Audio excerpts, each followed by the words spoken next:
Eu sou o padre José Moacir de Castilho Chagas. Eu nasci muito longe daqui de Aparecida, sabe? Nasci ali no pé do Morro da Padroeira, nasci aqui em Aparecida mesmo, não é? Lá perto da atual rodoviária, não é? E nasci em Aparecida, minha família, por parte de meu pai, é daqui de Aparecida há muito tempo, antes ainda da chegada dos padres redentoristas. Fiz a profissão religiosa em 1963, em Pindamonhangaba. Depois fui para Tietê, onde fiz os estudos superiores de filosofia e teologia. Me ordenei em 1969, em dezembro de 1969, e em 1970, em junho e já no segundo semestre, voltei a Aparecida para o Seminário Santo Afonso como professor, onde eu lecionei ali 3 matérias: latim, inglês e história. Cada missão é especial para a gente, né? Nunca é uma coisa assim simplesmente rotineira, sempre tem alguma coisa especial em cada missão que a gente celebra. O importante é que a gente faz a celebração das Santas Missões a partir realmente de um princípio de fé, porque o trabalho missionário ele é muito bonito e é visto por quem está do lado de fora no seu aspecto geral, sua movimentação geral. Mas para nós missionários, cada missão é um momento especial. Eu sempre falo, é um momento da graça de Deus. Então acontecem coisas muito especiais em cada missão. Não sei se vocês já têm noção do ritmo da missão, da prática da missão, dos horários que nós temos entre procissões, pregações, conferências com as várias faixas da sociedade, seja para criança, jovem, adulto, homens e senhoras, coisas assim, e outras celebrações. Mas há um momento também muito íntimo da confissão que a gente atende, do aconselhamento, porque a missão se torna uma oportunidade muito prática para o cristão que na vida da paróquia nem sempre tem um momento forte como esse da missão e nem sempre tem aquele impulso que o missionário traz para a paróquia em um momento especial assim. Então é onde as pessoas se sentem muito à vontade de se abrir no seu coração, seus problemas, suas dúvidas, com mais facilidade do que com o pároco local que está ali continuamente com eles e com isso talvez tenha algum constrangimento. Mas com missionários geralmente o pessoal abre muito o coração e acontece muita coisa interessante nesse campo. Veja, por exemplo, vou contar rapidamente uma passagem que das primeiras missões praticamente que eu tive lá na cidade de Dourados, no Mato Grosso. Dourados, no Mato Grosso. Era um tempo de junho também, muito frio, lá faz frio no tempo de junho. E estávamos praticamente no último dia das missões, que naquela época demoravam 17 dias a terceira etapa da missão, não é? Então, terceira fase, falando melhor. E aconteceu que justamente eu fui escalado, era o mais novo dos missionários, fui escalado para fazer a última procissão da penitência de manhã cedo, com alto-falante, aquela coisa toda, a madrugada ainda escura, mas com muita estrela no céu, as avenidas muito largas, uma ventania muito forte, não é? Um vento gelado, não é? E nós, de repente, viramos uma esquina e estava de frente de nós uma bela de uma lua cheia, bonita. E eu simplesmente, olha gente, que coisa bonita que Deus mandou para nós, né? E Ave Maria, cheia de graça, e tocamos a reza do terço na caminhada. Até que chega na igreja.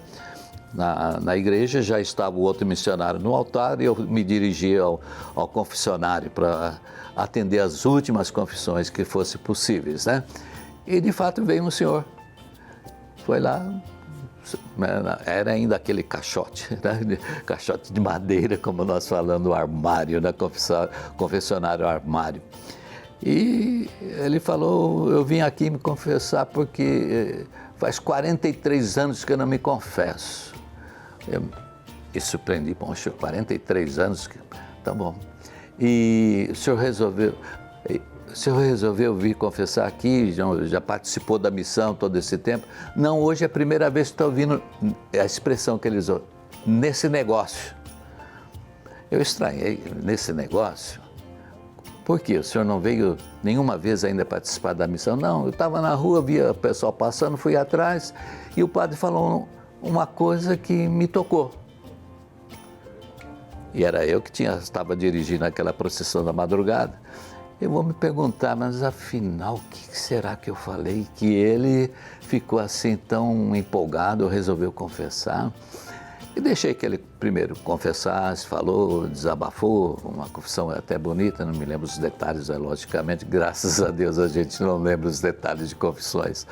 E aconteceu que eu fiquei curioso todo aquele tempo saber o que eu teria falado que o marcou de tal modo que ele tomou coragem de se confessar. Quando ele estava saindo, eu perguntei, mas senhor, o que o padre falou que o senhor assim se tocou? Na minha vaidade de padre novo, certamente eu falei alguma palavra, alguma coisa, uma mensagem teológica bonita, muito grande, alguma coisa que o surpreendeu, né? E ele simplesmente, não, o padre falou para eu olhar para a lua que Deus mandou para nós. E aquela hora eu achei que devia voltar para Deus. Veja só, uma palavra simples, uma palavra despretensiosa foi suficiente para ser um momento da graça de Deus na vida daquele cidadão. Isso eu acho que é uma das coisas que me marcaram no início da minha pregação missionária e muitas outras se seguiram, graças a Deus. Se o missionário não tiver fé, não estiver convencido de que está fazendo uma coisa não simplesmente técnica, mecânica, se torna vazio. Agora, se ele não tiver essa visão mecânica, não é, vazia das coisas, das palavras, ou do ritual que faz, coisas assim, é claro que até o padre vai se sentir mal. Por isso que muitos dos nossos, às vezes, talvez por não viverem tão profundamente as coisas assim, nem param muito tempo nesse serviço das missões. Não sei, isso é uma questão pessoal. Mas o certo é que o missionário tem que estar imbuído dessa espiritualidade, dessa vontade e dessa fé. Estar vivendo realmente o momento da graça de Deus num curto espaço de tempo, numa temporada curta, e que causa, graças a Deus, muito impacto na comunidade e nas pessoas. Então a gente se sente assim um instrumento de Deus, embora a gente, como eu falei, a gente pensa em alguma coisa, alguma técnica, alguma teologia, muitas coisas, e a graça de Deus é muito simples, um simples olhar para a lua pode ser suficiente para convencer uma pessoa para voltar para Deus e para a comunidade, não é? Isso é muito importante. A missão, desde o tempo de Santo Afonso, ela tem um núcleo, tem uma ideia central. Essa ideia central é o dom de Deus, a chamada de Deus, a conversão da pessoa para Deus e para a comunidade. Esse é o núcleo, né? Em resumo é isso. É um convite para a conversão da pessoa, para a pessoa voltar-se para Deus em comunidade, na igreja, através de um trabalho pessoal e comunitário, não é? Visa a conversão fundamental da pessoa.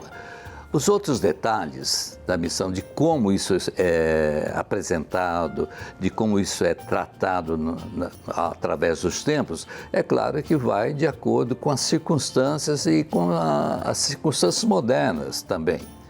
Se antigamente era um tipo de serviço que atendia diretamente à realidade da época, hoje já não serve mais, pode-se mudar os métodos, mas o princípio, o eixo da missão, esse princípio da busca da conversão da pessoa, do indivíduo para Deus e para a comunidade, isso não vai mudar.